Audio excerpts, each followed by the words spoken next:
I'm Betty. Welcome to my kitchen.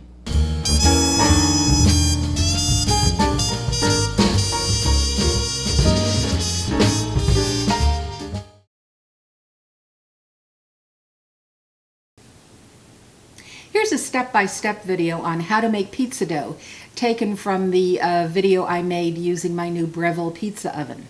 You'll see it's a fairly easy process and can be used to make any kind of pizza, from your classic margherita to my slightly off-the-wall fig jam, pear, and gorgonzola pizza.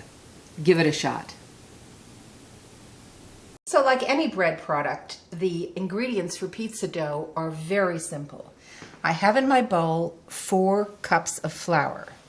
I'm going to add 2 1/4 teaspoons of yeast. This is what's called an instant yeast. To that, I'll add just about 1/4 teaspoon of salt. I'll give these a stir to combine them.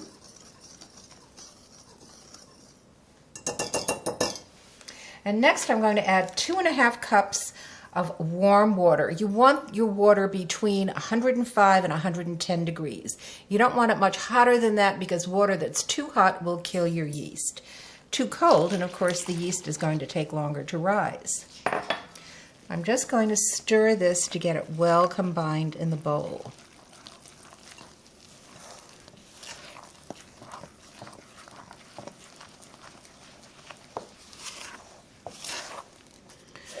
All right, once you've got that well mixed, just give it a few tosses with your hand to get as much of that flour incorporated as you can, and then just dump it out on your perfectly clean counter. And what we're going to do now is just knead this dough until it's a cohesive mass. And as they always say, when dough is ready, you know it's ready because it feels like a baby's bottom. And it really does. I get all of this in. If you find your hands are getting sticky, just take a little bit of flour and rub that on there. And you may have to do that a couple of times during the kneading process. All in all, the kneading process will take about 10 minutes.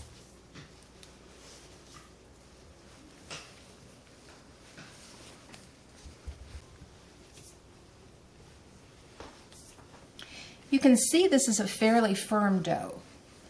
Now, if you're not familiar with kneading, what you're basically doing is giving your dough a quarter turn, taking the heel of one hand, pushing it away slightly, and pulling it back over, and push, and bring it back over, and push. And that pretty much is all there is to kneading dough. And what this does, of course, is develop the gluten in the wheat, which gives you a nice elastic dough. So this is really just about ready. We'll get it into a nice ball. I'm going to pinch it on the bottom. See, there it is. It's lovely and just like a baby's bottom. So I'm going to take a little bit of olive oil and just drizzle it around the side of my bowl. Put my dough in, upside down. I'm going to flip it over and make sure it's just lightly oiled all the way around. And what I'll do now is grab a piece of saran wrap and cover that and leave it to rise for about an hour. And you need a fairly warm place, at least 70 degrees. If it's a really cold day in your house, you can turn your oven on to its lowest setting, turn it off, and then pop your dough in to rise there. So we're going to let this do its thing. My dough has doubled in size, and now I'm ready to take it out. And what I'm going to do is divide it in 4, since this is enough for 4 about 9-inch pizzas is about what you get out of this. So I'm just going to sprinkle a little flour on my counter and take this beautiful dough out.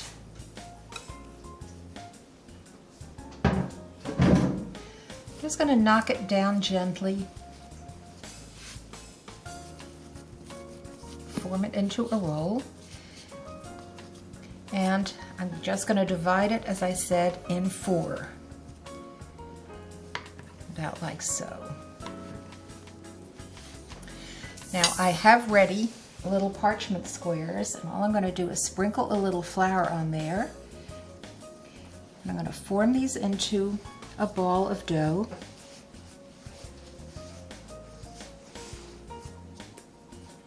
Pinch the bottom really well. Get that nice and round.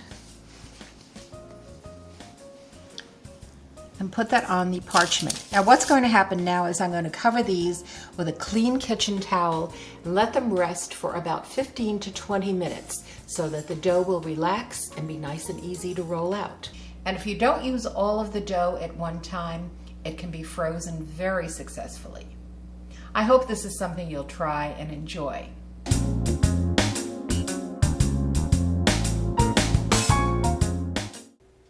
For additional recipes and information, please visit my website at bettyskitchenfare.com.